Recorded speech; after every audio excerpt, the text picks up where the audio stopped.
कहाँ हो तुम ग्रीष्मा? लाल जोड़े में सजी तारा ने घबराकर अपनी उंगलियां आपस में कस ली। उसके माथे पर पसीने की महीन बूंदें उभर आई थी। सामने अग्नि की लपटें जैसे उसके अंदर के झूठ को भी नाप रही हो। आज यहाँ मंडप में मेरी नहीं तुम्हारी जगह होनी चाहिए थी, तारा सोचते हुए और घबराने लगी। चारों ओर बैठे सैकड़ों मेहमान इस शाही शादी की भव्यता में डूबे थे, लेकिन किसी को भी इस बात का जरा सा भी अंदाजा नहीं था कि घूंघट के पीछे ग्रीष्मा नहीं बल्कि कोई और है। तारा का मन अशांत था। अगर ध्रुव को पता चल गया कि दुल्हन के जोड़े में तुम्हारी बजाय मैं बैठी हूँ तो बहुत बड़ा हंगामा हो जाएगा। तभी जैसे ध्रुव ने कुछ सुन लिया, वो उसके पास आया और धीरे से फुसफुसाया, तुम स्ट्रेस मत लो, ओके? सब ठीक होगा कृष्णा, आई लव यू। तारा उसकी आवाज से उसकी खुशी का अनुमान लगा पा रही थी। ध्रुव की बात सुनकर वो और परेशान हो गई और उसने घूंघट थोड़ा और नीचे कर लिया। तभी पंडित जी ने एक मंत्र पढ़ा और फिर दूल्हे से कहा, अब आप कन्या का घूंघट उठाकर उसे सिंदूर दान कीजिए। तारा का दिल एक पल के लिए जैसे धड़कना भूल गया। तभी ध्रुव के हाथ उसके घूंघट की ओर बढ़े और धीरे से उसे ऊपर सरकाने लगे। तारा ने घबराकर आंखें बंद कर ली और अगले ही पल उसका मन 15 दिन पहले की उस शाम में लौट गया जब तारा पहली बार इस महल में आई और ध्रुव उससे पहली बार मिला था। जोधपुर का उम्मेद भवन पैलेस आम विजिटर्स के लिए बंद था। पूरा स्टाफ एक खास वीआईपी के स्वागत में मुस्तैद था। शाम के 5 बजे hotel manager Ram Singh Sisodia staff को फाइनल निर्देश दे रहे थे। मिस्टर ध्रुव सिंघानिया कुछ ही देर में पहुंचने वाले हैं, कोई कमी नहीं रहनी चाहिए। तभी गेट पर गाड़ियों का काफिला रुका। राम सिंह मुस्कुराए, लो वो आ गए। मुख्य द्वार से ध्रुव सिंघानिया ने एंट्री की। पीछे 2 बॉडीगार्ड्स थे। जयपुर के नामी ज्वेलरी हाउस स्वर्ण घर का मालिक ध्रुव लंबे कद, ब्लैक सूट और दमदार एटीट्यूड में किसी आधुनिक राजकुमार जैसा लग रहा था। घड़ी खम्मा मिस्टर सिंघानिया। राम सिंह ने हाथ जोड़। खम्मा घड़ी। ध्रुव ने कड़क पर शालीन आवाज में जवाब दिया, आइए सर, तैयारियां दिखा दो। पारंपरिक राजस्थानी थीम पर सब रेडी है। ध्रुव ने हाथ के इशारे से उन्हें रोका। वेट अ सेकंड, वेन्यू मेरा है पर वेडिंग प्लानर मैंने खुद हायर किया है। शादी राजस्थानी के साथ गुजराती रीति रिवाजों से भी हो, क्योंकि मेरी मंगेतर गुजरात से है। राम सिंह प्रभावित हुआ और उन्हें महल दिखाने लगा। निरीक्षण के बाद ध्रुव बोले, सब परफेक्ट है मिस्टर सिसोदिया, बस ग्रीष्मा एक बार देख ले तो फाइनल करें। आज रात हम यहीं रुकेंगे, हमारे लिए 2 कमरे बुक करवा दीजिए। राम सिंह ने राहत की सांस ली। जानकर अच्छा लगा कि आप अभी भी संस्कारों और मर्यादा की लाज रखते हैं। ध्रुव सिर्फ मुस्कुरा दिया और गार्डन में आकर ग्रीष्मा का वेट करने लगा। आधा घंटा बीतने पर उसने सीधे ग्रीष्मा को डायल किया। कहाँ रह गई हो यार ग्रीष्मा, मैं आधे घंटे से वेट कर रहा हूँ। उधर से लाडली हंसी गूंजी। सॉरी बेबी, बस पहुंचने वाली हूँ। तुम्हारे लिए एक सरप्राइज प्लान कर रही थी, उसी में देर हो गई। सरप्राइज तो मैंने भी तैयार किया है, पर तुम यहाँ पहुंचोगी तब ना, जल्दी आओ। बस 10 मिनट। ग्रीष्मा ने कॉल काट दी। ध्रुव फोन जेब में रख ही रहा था कि तभी दूसरा कॉल आ गया। उसने कॉल रिसीव कर सामने वाले की बात सुनते ही पूछा, लेकिन इतनी रात को? मैंने उसे कल आने को कहा था ना। दूसरी तरफ से जवाब आया, सर गुजरात से आते आते देर हो गई। आपके सेक्रेटरी से पता चला कि आप उम्मेद भवन में हैं, तो मैंने उसे भी यहीं भेज दिया। ठीक है, लेकिन आपने उसे समझा दिया है ना कि उसे क्या करना है? जी सर, वो 24 घंटे आपके साथ रहेगी। शादी की शॉपिंग से लेकर हर छोटी बड़ी जरूरत का ध्यान रखेगी। ओके। कॉल कट गया। न जाने क्यों उस बातचीत ने उसके मन में हल्की बेचैनी पैदा कर दी। वो गार्डन से बाहर निकलने के लिए मुड़ा ही था कि जल्दबाजी में किसी से टकरा गया। वो अपनी बात पूरी भी नहीं कर पाया था कि सामने खड़ी लड़की ने उसका सिर पकड़कर अपने सिर से जोर से भिड़ा दिया। ध्रुव दर्द से करहा उठा। उसने हैरानी से सामने खड़ी लड़की को देखा। ब्लू जीन्स और लंबे सफेद कुर्ते में खड़ी वो लड़की लंबी, पतली और बेहद आत्मविश्वासी लग रही थी। उसके घुंघराले बाल कमर तक पहुंच रहे थे। उसकी इस हरकत से ध्रुव ने गुस्से में कहा, are you mad? What the hell have you done? लड़की ने सिर पकड़कर जवाब दिया, एक साथ इतनी सारी अंग्रेजी, इतनी तो हमें क्लास में भी नहीं सिखाई जाती होगी। आप प्लीज हिंदी में बात करेंगे या थोड़ा धीरे धीरे बोलिए ना, ताकि मैं आपकी बात को समझ सकूं। तुमने फिर से मेरा सिर अपने सिर से क्यों टकराया? ध्रुव गुस्से में दहाड़ा। हो, वो तो इसलिए क्योंकि बचपन में सुना था कि एक बार आपका सिर किसी से टकरा जाए तो उसे फिर से उसके सिर से भिड़ाना चाहिए। और ऐसा करने का लॉजिक? ध्रुव ने हैरानी से पूछा। अगर हम ऐसा नहीं करते ना तो सिर पर सींग निकल आते हैं। मैं तो फिर भी दुपट्टा लगाकर काम निकाल लूंगी, लेकिन आप सींगों के साथ अच्छे नहीं लगेंगे। लड़की ने देसी अंदाज में जवाब दिया। उसकी बात सुनकर ध्रुव हैरान था और उसके चेहरे पर गुस्सा था। पता नहीं तुम कौन से स्कूल में पढ़ी हो जहाँ तुम्हें ये सब सिखाया गया होगा। मेरा ध्यान सामने की तरफ नहीं था, लेकिन तुम तो देखकर चल सकती थी ना, दिखता नहीं तुम्हें? ध्रुव अपनी गलती मानने के बजाय अभी भी उस लड़की पर चिल्ला रहा था। उसकी बात सुनकर लड़की की आंखें बड़ी हो गई और उसने अपने दोनों हाथ कमर पर रखकर कहा, अरे वाह, ये सही है। खुद की गलती मत मानो और सामने वाले पर ही चिल्ला दो। तुम्हारे इस तरह टकराने की वजह से मेरी याददाश्त चली जाती तो? मेरे एक बार टकराने की वजह से तुम्हारी याददाश्त जाए या ना जाए, लेकिन दूसरी बार टकराने की वजह से जरूर चली जाती। लगता है तुम किसी से एक बार टकराने के बाद दूसरी बार टकराना भूल गई होगी, तभी तुम्हारे सिर पर सींग निकल आए हैं, लेकिन तुम्हें दिखाई नहीं दे रहे हैं। ध्रुव पूरी तरह से इरिटेट हो चुका था। खुद को ज्यादा ओवर स्मार्ट मत समझो, मैं सब समझती हूँ। लड़की ने पूरे एटीट्यूड से जवाब दिया। दोनों वहीं खड़े होकर बहस करने लगे। तभी अचानक लड़की का फोन बज उठा। ध्रुव को चुप रहने का इशारा करते हुए उसने फोन कान से लगाकर कहा, जी मैम। ध्रुव उसे देख सोचने लगा, क्या पागल लड़की है।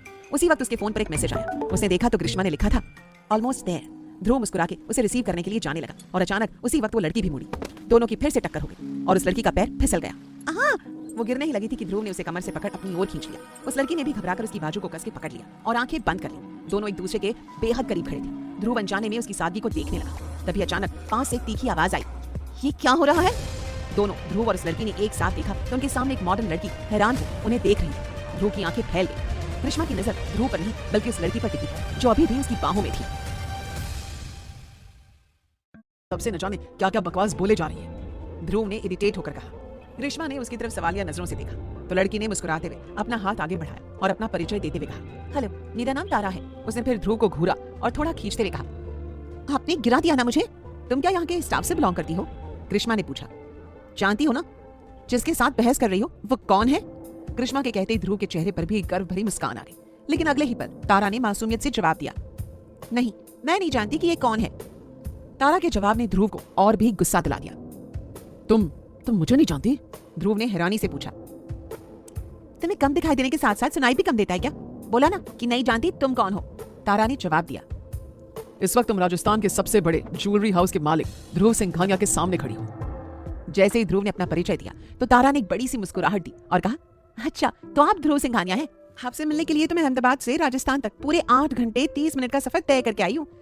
काश मैं ये कह पाती कि मुझे आपसे मिलकर बहुत खुशी हुई। ध्रुव, ये लड़की कौन है और तुमसे मिलने क्यों आई है? ग्रीष्मा ने हैरानी से पूछा। ध्रुव कोई जवाब दे पाता उससे पहले तारा ने ग्रीष्मा की बात का जवाब देते हुए कहा, आपको नहीं पता, इन्होंने अपनी होने वाली बीवी को सरप्राइज देने के लिए अहमदाबाद से वेडिंग प्लानर हायर किया है। मैं वही ड्रीम वेडिंग इवेंट से आई हूँ। लो, कर दिया मेरे सरप्राइज का सत्यानाश। पता नहीं इस लड़की को यहाँ किसने भेजा होगा। अगर ये यहाँ मेरी शादी में रही ना तो हर एक चीज को रुइन कर देगी। ध्रुव सिर पकड़कर धीरे से बड़बड़ाया, ओह, तो तुम इस सरप्राइज की बात कर रहे थे? Baby, I am so happy for this. Tara की बात सुनकर ग्रीष्मा के चेहरे पर मुस्कुराहट थी और उसे झट से ध्रुव को गले लगा लिया और अपनी टेढ़ी आंखों से तारा को नीचे से ऊपर तक देखने लगी। उसके चेहरे पर एक अजीब सी खुशी थी।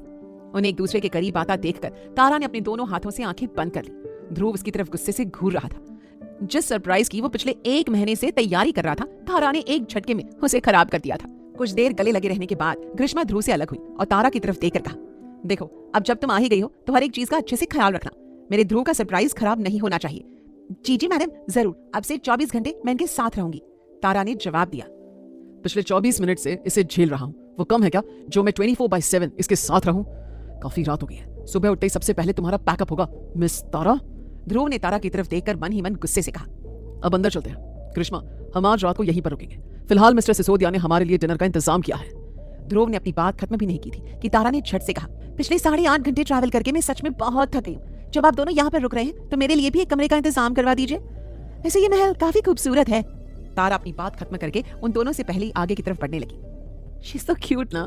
ग्रीष्मा ने तारा को जाते हुए देखकर कहा। ध्रुव उसे देखकर हैरान होने लगा। उसने पूछा, तुम्हें क्या हो गया? वैसे तो बड़ी पॉसेसिव होती हो, लेकिन आज इस लड़की को देख इतनी खुश क्यों? ग्रीष्मा थोड़ा हड़बड़ाने लगी और फिर अचानक उसकी बाजू पकड़ते हुए बोलने लगी, अरे अब तो तुम पूरी लाइफ के लिए मेरे ही होने वाले हो, तो अब क्या पॉसेसिव होना? ध्रुव ने सिर हिलाकर आगे देखा तो तारा खुशी से पूरा पैलेस देखते हुए जा रही थी। वो दोनों भी उसके पीछे बातें करते हुए आने लगे। अचानक ग्रीष्मा ने कहा, तुमने ये सब कब और कैसे प्लान किया? इन सब के बारे में बाद में बताऊंगा। ध्रुव ने खराब मूड होने की वजह से रूडली जवाब दिया। मैं समझ सकती हूँ, तारा के इस तरह बताने की वजह से तुम्हारा मूड ऑफ हो गया है। अब अपना गुस्सा छोड़ो और मूड सही करो। ग्रीष्मा की बात सुनकर ध्रुव ने छोटी सी मुस्कुराहट दी। तारा उन दोनों की आंखों से ओझल हो चुकी थी। वो आगे गई तो उसे होटल मैनेजर मिस्टर सिसोदिया मिले। उन्होंने तारा को अच्छे कपड़ों में अकेले घूमते देखकर पूछा, आप मिस्टर ध्रुव सिंघानिया के साथ हैं? हाँ, वो भी आ ही रहे हैं, तारा ने कहा और वहाँ सामने लगे राजघराने की फैमिली पोर्ट्रेट को देखने चली गई। मिस्टर सिसोदिया ने तारा को देखा और मन ही मन सोचा कि यही सिंघानिया साहब की होने वाली वधू है। उन्होंने तुरंत अपने असिस्टेंट जीवन से फुसफुसाकर कहा, काफी अच्छी पसंद है मिस्टर सिंघानिया की, ये उनकी मंगेतर हैं, इनका अच्छे से ख्याल रखना। खाने की सारी तैयारियां हो गई है ना जीवन? मिस्टर सिसोदिया ने पूछा। हाँ सर, मैडम तो आ गई हैं, लेकिन मिस्टर सिंघानिया अभी तक बाहर हैं। मिस्टर सिसोदिया ने कहा, मैं उन्हें बुलाकर लाता हूँ, तो मैडम को लेकर डाइनिंग हॉल में जाओ। उनका असिस्टेंट जीवन तारा के पास गया। मिस्टर सिसोदिया के आदेश और आदर भाव के कारण वो तारा को बेहद खास समझते हुए बोला, मैडम जब तक सर नहीं आते तब तक आप मेरे साथ चलिए। तारा ने इधर उधर देख कर कहा, वैसे आप मुझे कहाँ चलने को बोल रहे थे? जीवन ने जवाब दिया, जी ऊपर डिनर के लिए। तारा ने उसकी बात पर हामी भरी और जीवन के साथ सेकंड फ्लोर पर चली गई। पैलेस के उस मुख्य और वीआईपी डाइनिंग हॉल में उनके डिनर की व्यवस्था की गई थी, जहां आम विजिटर्स या स्टाफ का जाना सख्त मना था। वो ध्रुव सिंघानिया का बुक किया हुआ पर्सनल रॉयल विंग था। जीवन ने टेबल की तरफ इशारा करते हुए कहा, मैम खाने में ट्रेडिशनल राजस्थानी और गुजराती डिशेस सर्व की गई हैं। अरे वाह, तारा ने एक्साइटेड होकर कहा, लगता है आपको पहले से पता था कि गुजरात से कोई खास मेहमान आने वाला है। यस मैम, ध्रुव सर ने पहले ही बता दिया था कि उनकी मंगेतर गुजरात से हैं। जीवन ने गर्व के साथ कहा। उसकी बात सुनकर तारा के होश उड़ गए। वो समझ गई कि ये लोग उसे गलत समझ रहे हैं। आई थिंक आपको कोई गलतफहमी हुई है, मैं वो लड़की नहीं हूँ जिससे मिस्टर ध्रुव सिंघानिया की शादी होने वाली है। ये सुनकर जीवन की आंखें फैल गई, उसकी टोन एकदम बदल गई। तो फिर कौन है आप? तारा थोड़ा घबरा गई और पीछे हटने लगी। वो कुछ बोल पाती उससे पहले डाइनिंग हॉल के भारी राजशाही दरवाजे झटके से खुले। ध्रुव और ग्रीष्मा ने अंदर कदम रखा। डिनर टेबल के पास तारा को खड़ा देखकर ध्रुव सिंघानिया के चेहरे का रंग पूरी तरह बदल गया। उसकी आंखों में गुस्सा और हैरानी का सैलाब उमड़ पड़ा। वो उसका बेहद प्राइवेट और शाही अरेंजमेंट था। ध्रुव ने अपनी मुट्ठियां भींची और पूरी ताकत से चिल्लाया, What the hell? तुम यहाँ इस प्रतिबंधित रॉयल विंग में क्या कर रही हो? How dare you? उसकी कड़क आवाज पूरे हॉल में गूंज उठी। ध्रुव ने झटके से जीवन की तरफ देखा और दहाड़ा, जीवन, इस लड़की को यहाँ अंदर कौन लेकर आया? ये मेरी मंगेतर की जगह पर कैसे आ सकती है? सिक्योरिटी कहाँ है? ध्रुव के इस भयानक और रौद्र रूप को देखकर तारा की सांसें हलक में अटक गई। वो कांपते हुए पीछे हटने लगी। What the hell? तुम यहाँ इस प्रतिबंधित रॉयल विंग में क्या कर रही हो? How dare you? ध्रुव सिंघानिया की दहाड़ पूरे डाइनिंग हॉल में गूंज उठी। ध्रुव का चेहरा गुस्से से लाल था। वो अपनी प्राइवेसी को लेकर बेहद पसेसिव था। उसने जीवन की ओर मुड़कर तमतमाते हुए कहा, जीवन, इस लड़की को यहाँ अंदर कौन लेकर आया? ये मेरी मंगेतर की जगह पर कैसे आ सकती है? सिक्योरिटी कहाँ है तुम्हारी? Get out! जीवन पूरी तरह से घबरा गया। उसे अपनी गलती का एहसास हो चुका था कि उसने तारा को ही ध्रुव की मंगेतर समझ लिया था। तारा ने तुरंत अपनी बची कुची हिम्मत जुटाई और ध्रुव के सामने आकर अपनी देसी टोन में सीधे सीधे कहा, अरे अरे, गुस्सा धोखिए सिंघानिया साहब, इसमें इस बेचारे जीवन की कोई गलती नहीं है। आपके मैनेजर सर ने मुझे आपकी मंगेतर समझ लिया था और जीवन को हुक्म दिया था कि मैडम को ऊपर ले जाओ, तो ये मुझे आदर सत्कार के साथ यहाँ ले आए। ध्रुव ने अपनी मुट्ठियां भींची और अपनी तीखी नजरों से तारा को घूरा। तारा की सांसें अटकी हुई थी। वो समझ गई थी कि आज उसकी खैर नहीं। उसने बस एक पल के लिए ध्रुव की तीखी आंखों में देखा और जीवन का हाथ खींचकर तुरंत बाहर भाग गई। कॉरिडोर में पहुंचते ही उसने राहत की सांस ली। मुंह लटकाए जीवन भी बाहर चला आया। जीवन डरा हुआ था। उसने कांपते हाथों से अपनी नेम प्लेट ठीक की। तारा जी, सर बहुत गुस्से में है, आज तो मेरी नौकरी भी गई। तारा ने अपनी देसी हिम्मत जुटाई। उसने कॉरिडोर की खिड़की से बाहर के अंधेरे को देखा और फिर पूरे पैलेस के डाइनिंग एरिया की ओर इशारा किया। नौकरी नहीं जाएगी जीवन जी, बस आपको सर का मूड ठीक करने के लिए थोड़ा दिमाग लगाना होगा। वो जो सामने वाला मुख्य हॉल है ना, वो बहुत खाली और ओल्ड फैशन लग रहा है। अगर हम आज रात के डिनर के लिए वहाँ थोड़ा जादू कर दें तो शायद सर का गुस्सा ठंडा हो जाए। जीवन ने संशय में तारा को देखा। क्या आपको लगता है कि ये सच में काम करेगा? तारा ने अपनी आंखें मटकाई। आप अभी तारा को जानते नहीं है। मैं ऐसी चीजें कर सकती हूँ जो नामुमकिन लगती है। बस आप मुझे वहाँ की लाइटिंग और डेकोरेशन का एक्सेस दे दीजिए। जीवन ने मिस्टर सिसोदिया के इंस्ट्रक्शंस याद किए और बिना देर किए हामी भर दी। हामी मिलते ही तारा ने बिजली की फुर्ती से काम शुरू किया। उसने पैलेस के उस पुराने और चुभने वाली पीली रोशनी देने वाले सेटअप को पूरी तरह बदलने की ठान ली। एक देसी लड़की होने के नाते तारा विदेशी या फेक डेकोरेशन के बजाय अपनी मिट्टी की चीजों को ज्यादा इंपॉर्टेंस देती थी। उसने वहां लगे पुराने भारी पीतल के कैंडल स्टैंड्स को हटाया नहीं, बल्कि उन्हें ही मॉडर्न तरीके से अपग्रेड कर दिया। उसने उन पारंपरिक स्टैंड्स में स्मार्ट इलेक्ट्रॉनिक कैंडल्स फिट की और रिमोट कंट्रोल के जरिए क्रिस्टल झूमर की तेज रोशनी को धीमा करके उसे एक मध्यम, शाही और बेहद रोमांटिक सुनहरी शेड में बदल दिया। पीतल के उस विंटेज लुक पर जब मोमबत्तियों की जादुई सुनहरी लौ का रिफ्लेक्शन पड़ा तो पूरा माहौल बदल गया। अब वो सिर्फ एक साधारण डिनर एरिया नहीं, बल्कि मारवाड़ के इतिहास और मॉडर्न एलिगेंस से नहाया हुआ एक आलीशान और जादुई कोना लग रहा था। इसके बाद तारा दौड़कर सीधे पैलेस की शाही रसोई में गई। उसे शेफ के साथ मिलकर अपनी देसी सूझबूझ से एक खास फ्यूजन मेन्यू तैयार करवाया। उसने पारंपरिक राजस्थानी दाल ढोकली को एक मॉडर्न ट्विस्ट देते हुए दाल ढोकली टाकोस का रूप दे दिया और गुजराती खांडवी को एक नए एलीट अंदाज में प्लेटिंग करवाई। जब टेबल की देसी मॉडर्न सेटिंग से लेकर खाने तक हर एक चीज उसकी नजरों में परफेक्ट हो गई तो वो पिछले दरवाजे से अदृश्य हो गई। नीचे लॉन में ध्रुव अपनी मंगेतर ग्रीष्मा के साथ खड़ा था। उसका मूड अभी भी ज्वालामुखी की तरफ फट रहा था। मुझे नहीं पता उस लड़की को यहाँ किसने भेजा है, पर कल सुबह होते ही मिस मेहता को कॉल करके मैं उसे वापस भिजवा दूंगा। आई कांट टॉलरेट हर। ग्रीष्मा ने उसका हाथ पकड़ा। ध्रुव, रिलैक्स, आज का दिन बहुत स्पेशल है, इसे खराब मत करो। चलो डिनर के लिए चलते हैं। मिस्टर सिसोदिया दौड़ते हुए आए। सर, आप लोगों के डिनर का इंतजाम डाइनिंग हॉल में हो गया है, कृपया पधारें। ध्रुव का जाने का मन बिल्कुल नहीं था, पर ग्रीष्मा की खातिर वो सीढ़ियां चढ़ने लगा। जैसे उन्होंने डाइनिंग हॉल का भारी दरवाजा खोला, ध्रुव के कदम वहीं ठहर गए। हॉल के अंदर का नजारा किसी सपने जैसा था। मध्यम सुनहरी रोशनी, क्रिस्टल झूमर की चमक और बेहद elegant table settings. Oh my god Dhruv, this is absolutely breathtaking. Grishma खुशी से झूम उठी। ध्रुव, जो अपनी नाराजगी के कारण जल रहा था, इस परफेक्ट माहौल को देखकर थोड़ा रिलैक्स हुआ। उसने अपनी घड़ी देखी और मुस्कुराया। मानना पड़ेगा, मिस्टर सिसोदिया ने वाकई कमाल कर दिया। मुझे उम्मीद नहीं थी कि लास्ट मोमेंट पर वो इतना शानदार चेंज कर सकते हैं। तारा हॉल के बाहर पिलर के पीछे छिपकर ये सब देख रही थी। ध्रुव को अपनी तारीफ करते देख वो मन ही मन मुस्कुराई। ले बेटा, ये है मेरी मेहनत, अब अगली बार चिल्लाने से पहले सोच लेना। डिनर के दौरान ध्रुव और ग्रीष्मा का मूड एकदम रोमांटिक हो गया। खाना इतना लाजवाब था कि ध्रुव का सारा गुस्सा हवा हो गया। This is delicious, Rajasthani taste के साथ गुजराती टच। सच कहूं तो ग्रीष्मा, मुझे पहले पता होता कि उमेद भवन का स्टाफ इतना क्रिएटिव है तो मैं मिस मेहता की इस बकवास वेडिंग एजेंसी को कभी हायर ही नहीं करता। यहाँ हर एक चीज पहले से ही परफेक्ट है। ध्रुव ने वाइन का सिप लेते हुए कहा। ग्रीष्मा ने हामी भरी। हाँ, सब कुछ बहुत परफेक्ट है। तुम बहुत अच्छे हो ध्रुव, तुमने मेरे लिए इतनी मेहनत की। दोनों ने काफी वक्त साथ बिताया। ध्रुव का कड़क और सख्त मूड अब पूरी तरह बदल चुका था। करीब 2 घंटे बाद ग्रीष्मा ने टाइम देखा। रात बहुत हो गई है ध्रुव, अब हमें अपने अपने रूम्स में सोने जाना चाहिए। ध्रुव अपनी चेयर से खड़ा हुआ और ग्रीष्मा के माथे पर किस किया। ठीक है, गुड नाइट। कल मैं तुम्हारे लिए इससे भी बड़े सरप्राइज अरेंज करवाऊंगा और वादा करता हूँ कि उन्हें खराब करने वाला आसपास कोई नहीं होगा। ग्रीष्मा मुस्कुराकर अपने रूम की तरफ चली गई। ग्रीष्मा के जाते ही ध्रुव का चेहरा फिर से पत्थर जैसा सख्त हो गया। वो जानता था कि ये सब होटल वालों ने किया है, पर उसका ईगो तारा के उस सत्यानाश वाले वाक्य को भूला नहीं था। उसने तुरंत अपनी जेब से फोन निकाला और मिस मेहता को डायल किया। रात के 11:15 बज रहे थे। Hello miss Mehta, I hope मैंने तुम्हें डिस्टर्ब नहीं किया। ध्रुव की आवाज में बर्फीली ठंडक थी। दूसरी तरफ से मिस मेहता की नींद उड़ गई। नो सर, बताइए, सब ठीक है ना? नहीं, सब ठीक नहीं है। मुझे तुम्हारी भेजी हुई असिस्टेंट मिस तारा बिल्कुल भी पसंद नहीं आई। She is highly unprofessional and बदतमीज। मैं नहीं चाहता कि तुम उसे नौकरी से निकालो, लेकिन तुम उसे इसी वक्त वापस बुला रही हो। मुझे कल सुबह उसका चेहरा नहीं दिखना चाहिए। ध्रुव ने बिना कोई सफाई सुने कॉल डिस्कनेक्ट कर दिया। उसने फोन को बेड पर पटका और क्रूर मुस्कान के साथ खुद से कहा, अब देखना मिस तारा, कल सुबह जब तुम्हारे हाथ में वापसी का टिकट होगा तब तुम्हें समझ आएगा कि ध्रुव सिंघानिया से पंगा लेने का अंजाम क्या होता है। मुझे अब कभी दोबारा तुम्हारा वो घुंघराले बालों वाला चेहरा नहीं देखना। वो सुकून से सोया, ये सोचते हुए कि कल सुबह उसका सबसे बड़ा सिरदर्द उसकी जिंदगी से हमेशा के लिए आउट हो जाएगा। अगली सुबह ध्रुव सिंघानिया सुकून की नींद के बाद उठा। रात को मिस मेहता को अल्टीमेटम देने के बाद उसका ईगो पूरी तरह शांत था। वो ग्रीष्मा के साथ सीधे होटल मैनेजर मिस्टर सिसोदिया के कैबिन में गया, जहां जीवन भी मौजूद था। उम्मीद है सर आपको और आपकी मंगेतर को यहाँ सब कुछ पसंद आया होगा। मिस्टर सिसोदिया ने औपचारिकता निभाई। रात को देर हो जाने की वजह से बात करने का मौका ही नहीं मिला। आपने हॉल को काफी अच्छे से डेकोरेट करवाया था, जबकि इसकी कोई जरूरत नहीं थी, ध्रुव ने कहा। उसकी बात में हामी भरते हुए ग्रीष्मा ने कहा, हाँ अगर खाने की बात करूं तो वो सच में लाजवाब था। जी, आप तो जानते हैं कि हम लोग अपनी परंपराओं को कितना महत्व देते हैं। बस उसी के हिसाब से मैंने तैयारियां करवाई थी। बाकी अगर लोगों को पसंद ना आए तो उनकी खुशी के लिए बदलाव भी करवा देते हैं, मिस्टर सिसोदिया ने बताया। वो ध्रुव की तरफ से पॉजिटिव रिस्पांस देखकर बहुत खुश थे। वैसे तो ध्रुव ने शादी के लिए वेडिंग प्लानर हायर कर लिया है, लेकिन रात के अरेंजमेंट्स देखकर मैं सच में बहुत इंप्रेस हुई हूँ। मैं चाहती हूँ कि शादी के मेन फंक्शंस का काम आप ही संभाले। ग्रीष्मा ने खुश होकर कहा। मिस्टर सिसोदिया नहीं जानते थे कि तारा और जीवन ने वहाँ सब कुछ बदल दिया था। जीवन सब समझ गया था। वहाँ तारीफ मिस्टर सिसोदिया द्वारा की गई अरेंजमेंट्स की नहीं, बल्कि तारा की मेहनत की हो रही थी। जी शुक्रिया, जीवन ने बीच में बोलते हुए कहा, लेकिन आप जिन अरेंजमेंट्स की बात कर रहे हैं ना, वो हमने नहीं करवाई थी। उसकी बात सुनकर मिस्टर सिसोदिया के साथ साथ ध्रुव और ग्रीष्मा भी चौंक गए। तभी तारा भी वहां आ गई। जीवन ने तारा की तरफ इशारा करके कहा, हमारी अरेंजमेंट्स काफी सिंपल थी, जबकि तारा जी चाहती थी कि आपका डिनर थोड़ा स्पेशल हो, इसलिए उन्होंने खुद वो सारी तैयारियां की थी। आपको पसंद आया? तारा ने खुश होकर पूछा। ध्रुव थोड़ा चिढ़ गया, लेकिन ग्रीष्मा ने आगे आकर कहा, हाँ तारा, सब कुछ बहुत ब्यूटीफुल था।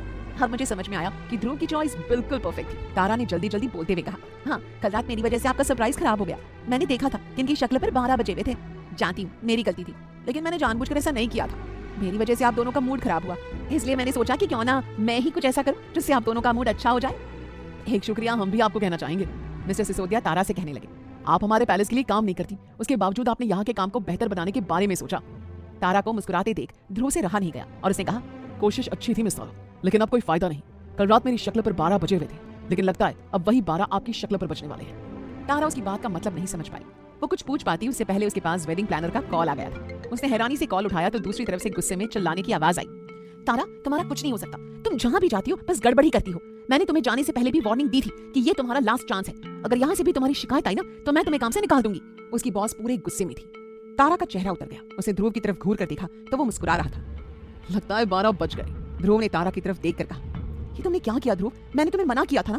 ग्रीष्मा ने हल्के गुस्से में कहा। मिस्टर सिसोदिया और जीवन एक दूसरे की तरफ देख रहे थे। उन्हें ध्रुव से इस तरह के बर्ताव की उम्मीद नहीं थी। ठीक है मैम, मैं आ जाऊंगी, तारा ने नम आंखों से कहा। तुम आओ या ना आओ, मुझे ऐसे कोई फर्क नहीं पड़ता। अब तुम मेरी एजेंसी में काम नहीं कर सकती, आकर अपनी सैलरी ले जाना। इतना कहकर उसकी बॉस मिस मेहता ने कॉल काट दिया। तारा ने गुस्से में ध्रुव की तरफ देखा। वहां मौजूद सभी लोगों को उसकी शक्ल देखकर लगा कि वो भी गुस्से में सब पर चिल्ला देगी, लेकिन उसने कुछ नहीं कहा और ऊपर अपना बैग लाने चली गई। Dhruv, this was totally unexpected, specially from you. Grishma ने अपनी नाराजगी जताई। बाद में बात करते हैं मिस्टर सिंघानिया। जीवन, तुम मेरे साथ आओ। मिस्टर सिसोदिया ने उन दोनों के बीच में बोलना जरूरी नहीं समझा। वो जीवन को लेकर वहां से चले गए और उससे कहने लगे, ये बहुत गलत किया उन्होंने। नाना की छोरी से गलती हो गई होगी, लेकिन काम से निकलवाना, किसी की रोजी रोटी छीनना भलो काम ना होवे है। बुरा तो मुझे भी बहुत लग रहा है सर। मुझे नहीं पता इन दोनों के बीच क्या हुआ होगा, लेकिन रात को तारा बिना अपना फायदा नुकसान सोचे मिस्टर सिंघानिया का मूड सही करने के लिए इतनी मेहनत कर रही थी। वो चाहती तो यहाँ काम करने वाले लोगों को भी सब कुछ समझा सकती थी, पर उसने सब कुछ अपने हाथों से किया। जीवन ने रात की सारी बात मिस्टर सिसोदिया के सामने रखी। मैं देखता हूँ कुछ किया जा सके तो। बोलते हुए अचानक मिस्टर सिसोदिया रुक गए। उन्होंने देखा कि तारा अपने सामान के साथ वहां से गुजर रही थी। उसकी आंखों में आंसू थे। जाते वक्त वो जीवन और मिस्टर सिसोदिया के पास आई। आपका राजमहल देखने में वाकई बहुत सुंदर है। आज से पहले मैंने इतनी खूबसूरत जगह नहीं देखी। आपने जो खातिरदारी की उसके लिए आपका धन्यवाद। चलती हूँ, नमस्ते। तारा ने अपने दोनों हाथ जोड़कर भारी आवाज में कहा और अपना सामान लेकर वहां से जाने लगी। सुनो, मिस्टर सिसोदिया ने उसे पीछे से आवाज लगाई। अगर तुम्हारे घर वाले तुम्हें यहाँ रुकने की इजाजत दे तो तुम यहाँ काम कर सकती हो। उसकी बात सुनकर तारा उनकी तरफ मुड़ी। उसने मुस्कुराकर कहा, आपके मान सम्मान के लिए शुक्रिया, लेकिन मैं खुद से काम ढूंढना चाहती हूँ। ये कहते ही तारा चली गई। मिस्टर सिसोदिया ने कहा, घड़ी खुददार लड़की है, खूब आगे तक जाएगी, मैं उसे बाय बोल कर आता हूँ। जीवन ने कहा और तारा के पीछे जाने लगा। बाहर ग्रीष्मा और ध्रुव खड़े थे। ग्रीष्मा के चेहरे पर साफ नजर आ रहा था कि वो ध्रुव की इस हरकत से खुश नहीं थी। वो तारा के पास आकर दबी आवाज में बोली, डोंट वरी, मैं कुछ करती हूँ, तुम वापस गुजरात मत जाना। अब उसका कोई फायदा नहीं है मैम, उन्होंने मुझे नौकरी से निकाल दिया है। तारा ने जवाब दिया, उन्होंने निकाल दिया है तो क्या हुआ, तुम्हारी अरेंजमेंट्स बहुत अच्छी थी। तुम एक काम करो, आज जोधपुर घूमो, मैं तुम्हें शाम को इसी पैलेस में मिलती हूँ। ग्रीष्मा ने एक आंख दबाकर कहा, लेकिन ध्रुव सर तो। तारा कह ही रही थी कि ग्रीष्मा ने थोड़ा सख्ती से कहा, मैं अच्छे से जानती हूँ ध्रुव को कैसे मनाना है, अभी के लिए यहाँ से जाओ। तारा को ग्रीष्मा की बात समझ नहीं आ रही थी, फिर भी उसने हामी भरी और वहां से चली गई। अगर तुम्हारा इस लड़की से बात करना हो गया हो तो यहाँ से वापस घर चले। ध्रुव ने पूछा। नहीं ध्रुव, अभी नहीं, ग्रीष्मा ने सख्ती से कहा। ध्रुव हैरान हो गया। क्या मतलब है तुम्हारा? ग्रीष्मा की आंखों में चमक देखकर ध्रुव समझ गया कि वो कुछ तो प्लान कर रही थी। क्या हुआ ग्रीष्मा, तुम घर जाने से मना क्यों कर रही हो? ध्रुव ने चिंतित होकर पूछा। वो अनजान था कि ग्रीष्मा के दिमाग में कुछ और ही चल रहा था। मैं पहली बार जोधपुर आई हूँ, मुझे पूरा शहर घूमना है, मैं सीधे घर नहीं जा रही। ग्रीष्मा ने जिद की। ध्रुव हैरान हुआ। थोड़ी देर पहले तो तुम उस लड़की तारा के लिए मुझसे नाराज थी, मुझे लगा तुम झगड़ा करोगी। ग्रीष्मा ने बात टालते हुए कहा, ऐसा कुछ नहीं है, अब चलो ना। ध्रुव को उसका बदला बर्ताव समझ नहीं आया, फिर भी वो उसे घुमाने ले गया। कार ड्राइव करते हुए उसने कहा, तुम लड़कियां सच में अजीब होती हो। 10 मिनट पहले तुम गुस्सा थी और अब? क्या बात है बेबी, मुझसे ज्यादा याद तो तुम्हें उसकी आ रही है। वैसे लड़की अच्छी थी और मुझे उसके एफर्ट्स पसंद आए। ग्रीष्मा ने चुटकी ली। ध्रुव ने आंखें घुमाई। अच्छा हुआ जो चली गई, वरना शादी तक उसकी किटकिट झेलनी पड़ती। ग्रीष्मा हंस पड़ी। अचानक उसके दिमाग में एक प्लान आया। चलो, वेडिंग प्लानर दूसरी असिस्टेंट भेज देगी। पर ध्रुव, तुमने मेरे बारे में तो सोचा ही नहीं। तुम्हें असिस्टेंट की क्या जरूरत है ग्रीष्मा, तुम्हारे पास ऑलरेडी मेरी और तुम्हारी मॉम है जो तुम्हारा ख्याल रखती हैं। ध्रुव ने साइड आई से देखा। हाँ, लेकिन मुझे स्पेशल ट्रीटमेंट चाहिए। ऐसा करती हूँ, मैं भी अपने लिए किसी को हायर कर लेती हूँ। ग्रीष्मा ने कैजुअली कहा। जैसा तुम्हें ठीक लगे। ध्रुव ने मुस्कुराकर सहमति दे दी। गाड़ी चलाते हुए ध्रुव व्यस्त था, जबकि ग्रीष्मा मन ही मन सोचने लगी, तुम ध्रुव की ना सही पर मेरी असिस्टेंट बनकर जरूर रह सकती हो तारा। आई नो ध्रुव इरिटेट होगा, पर तुम मेरे बहुत काम आओगी। उसने ध्रुव को कुछ न बताने का फैसला किया। पूरे दिन घूमने के बाद रात को डिनर के लिए ग्रीष्मा ने वापस पैलेस चलने की जिद पकड़ ली। ध्रुव ने गाड़ी रोकने से पहले चिढ़कर पूछा, तुम आज सच में बहुत अजीब हरकतें कर रही हो ग्रीष्मा। यहाँ का टेस्ट तो हम पहले भी ट्राई कर चुके हैं, कहीं और चलते हैं ना। लेकिन ग्रीष्मा अपना मन बना चुकी थी। मैंने कहा ना, मुझे यहीं खाना है, और यहाँ आने की एक और वजह है। कौन सी वजह? ध्रुव ने हैरान होकर पूछा। बेबी, मैं तुम्हें यहाँ किसी से मिलाने लाई हूँ, अब चुपचाप चलो और अपने गुस्से को अपनी पॉकेट में रखना। ग्रीष्मा कार से उतरकर महल की तरफ बढ़ गई। इसने कभी मुझे बताया नहीं कि जोधपुर में इसकी जान पहचान वाला भी कोई है।